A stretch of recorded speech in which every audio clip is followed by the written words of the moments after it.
Glaucoma आँखों की एक बीमारी जो कई प्रकार की होती है, यानी ग्लूकोमा कई प्रकार का होता है, जो सभी हमारी आँखों के देखने की क्षमता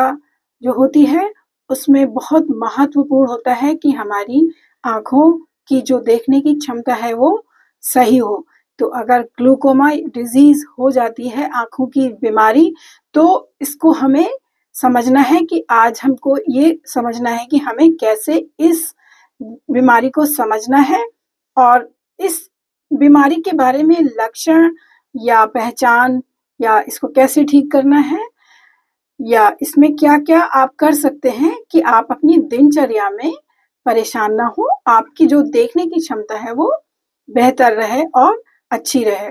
वो लगातार कम ना होती जाए और आँखों की कोई समस्या ना हो। तो सबसे पहले हम जानते हैं कि ग्लूकोमा में जानेंगे कि ग्लूकोमा क्या है, आखिर है क्या ग्लूकोमा? तो ग्लूकोमा एक प्रकार की ऐसी बीमारी है जो धीरे-धीरे बढ़ती है और हमारी आँखों की जो देखने की क्षमता होती है उसको कम करती जाती है और लंबे समय में कभी-कभी ऐसा भी होता है कि लोग फिर अंधे हो जाते हैं यानी ब्लाइंड हो जाते हैं। उन्हें बिल्कुल भी नहीं दिखाई देता और ये समझना बहुत ज़रूरी है कि ग्लूकोमा क्या है और हमें इसको कैसे समझना है, कैसे पहचानना है और आगे इसको कैसे ठीक करना है। तो आगे के वीडियोज़ में हम इसको लक्षण और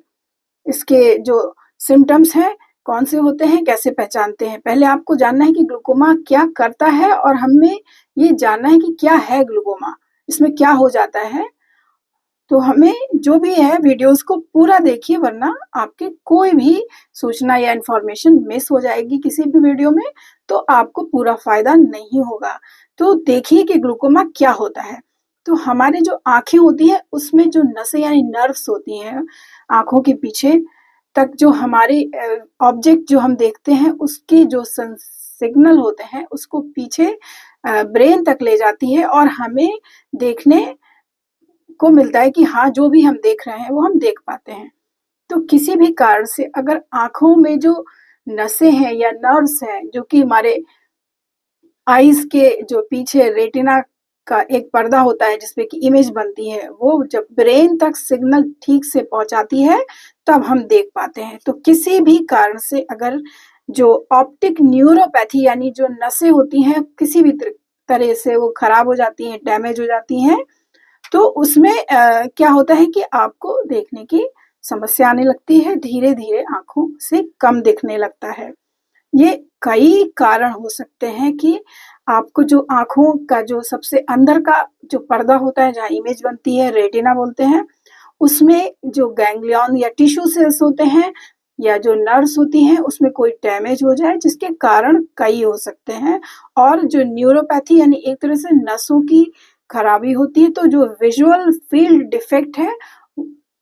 उसके कारण से जो देखने की क्षमता है वो धीरे-धीरे कम होती है और आप नहीं देख पाते हैं। इसमें होता क्या है? इसमें होता ये है कि जो इसका एक मेन रिस्क फैक्टर है कि एक आँखों में एक प्रकार का प्रेशर होता है। आईज़ के अंदर जो हमारी आईज़ का स्ट्रक्चर होता है, उसमें एक प्रकार सा का आईज़ में एक प्रेशर होता है जो आईज़ का जो स्ट्रक्चर है वो मेंटेन करती है। वो कीप्स उसको हम इंट्राओकुलर प्रेशर कहते हैं। तो उसमें क्या है कि वो कभी-कभी ये बढ़ जाता है और कई कारणों से ये बढ़ जाता है यानी इंट्राओकुलर प्रेशर जब आईज़ के अंदर बढ़ जाता है तो जो नसें होती हैं, नर्व्स होती हैं जो हमें ब्रेन तक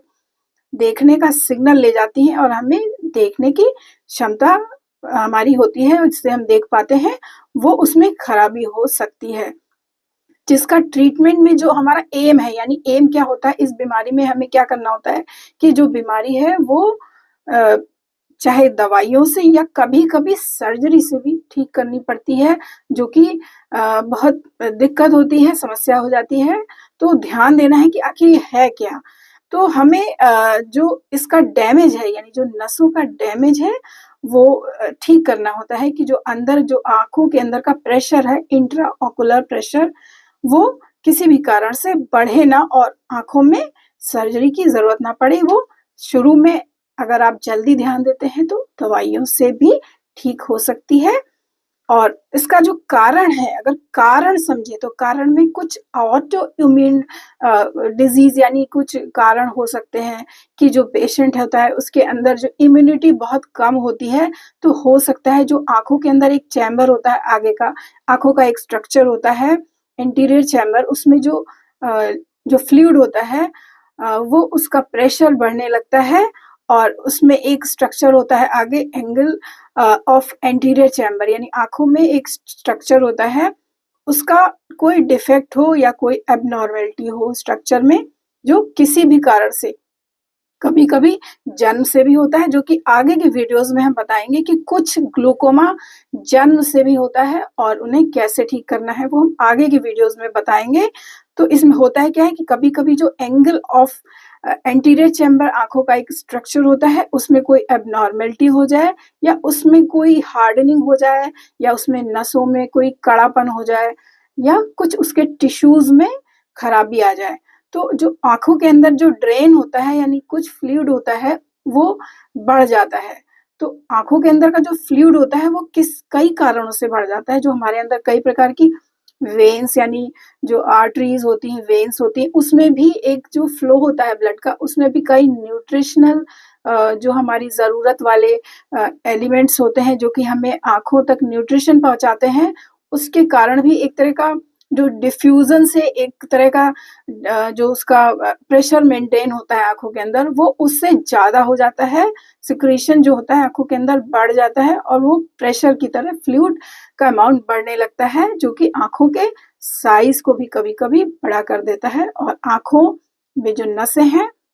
या कभी कभी उसके आसपास के जो आंखों के अंदर के स्ट्रक्चर्स होते हैं वो खराब होने लगते हैं, उसके टिश्यूज, उसके नर्व्स, गैंग्लियन सब खराब होने लगते हैं, या कभी कभी जो आंखों के बीच प्यूपिल वाला एरिया है वहां पे भी प्रेशर की वजह से खराबी हो जाती है, जो अंदर के स्ट्रक्चर्स हैं यानी जो आइरिस है वो भी कभी कभी स्क्वीज कर, मतलब उसमें भी डिफेक्ट आ जाता है, या कभी कभी लेंस भी, कभी कभी जो आंखों के अंदर एक लेंस होता है स्ट्रक्चर में वो पीछे की तरफ जाता है या कभी कभी फ्लैट हो जाता है।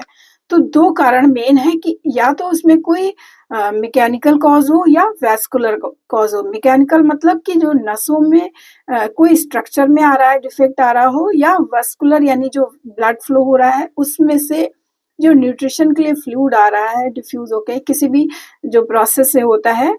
वो जो आपका न्यूट्रिशन के लिए आ रहा है स्ट्रक्चर, जो फ्लोज आर्टरीज और वेन्स हैं उनके जो उनका अमाउंट है वो प्रेशर को बढ़ा रहा है, एक्स्ट्रा जो है डिफ्यूजन हो रहा है किसी भी कारण से टिश्यूज से, तो ये भी एक कारण है इसकी पैथोजेनेसिस यानी इसके बारे में समझना है। तो उसी प्रकार हम देखते हैं कि जो एब्सोल्यूट ग्लूकोमा हम एक प्रकार से कह सकते हैं, यानी जो कई तरह के ग्लूकोमा हम आगे बताएंगे, उसमें एब्सोल्यूट ग्लूकोमा हम तब कहते हैं कि जब हर तरह के ग्लूकोमास में जो उसकी लास्ट स्टेज होती है यानी जो पेशेंट होता है अगर ट्रीटमेंट समय से नहीं करता है तो आईज में जो प्रेशर होता है वो बहुत बढ़ जाता है और जो लाइट यानी आंखों में रोशनी बिल्कुल खत्म होने लगती है और पेशेंट यानी जो भी पर्सन होता है वो नहीं देख पाता है, वो पूरी तरह से ब्लाइंड हो सकता है, अंधा हो सकता है। तो समय से ध्यान दें और स्वस्थ रहें। कुछ होम्योपैथिक दवाइयां भी होती हैं जो कि नसों को स्ट्रॉन्ग करती हैं, उसकी जो रिजनरेशन पावर होती है वो बढ़ जाती है और सर्जरी की जरूरत नहीं पड़ती है। तो ध्यान देना है, कभी कभी जेनेटिक बेस भी होता है, जैसा कि बताया कि जन्म से भी ग्लूकोमा हो सकता है, तो न्यूट्रिशन का ध्यान बहुत रखें। कभी कभी प्रेगनेंसी में भी जो बच्चे पैदा होते हैं प्रेगनेंसी के बाद जो डिलीवरी में, उनमें भी स्वस्थ होना जरूरी है आंखों का बच्चों की। तो अगर माँ स्वस्थ रहेगी तो बच्चों की आंखें भी स्वस्थ रहेंगी, यानी उनके अंदर कोई बीमारियां नहीं आ पाएंगी और वो सही से देख पाएंगे। तो ध्यान दें कि बच्चों को स्वस्थ रखने के लिए माँ का स्वस्थ होना भी बहुत जरूरी है, भोजन का ध्यान रखना बहुत जरूरी है, क्योंकि ये जेनेटिक बेस है, कभी कभी जन्म से होता है। तो आगे कई प्रकार के ग्लूकोमा होते हैं वो जो हम बताएंगे आपको, तो जुड़े ही रहिए और आंखों को स्वस्थ रखिए।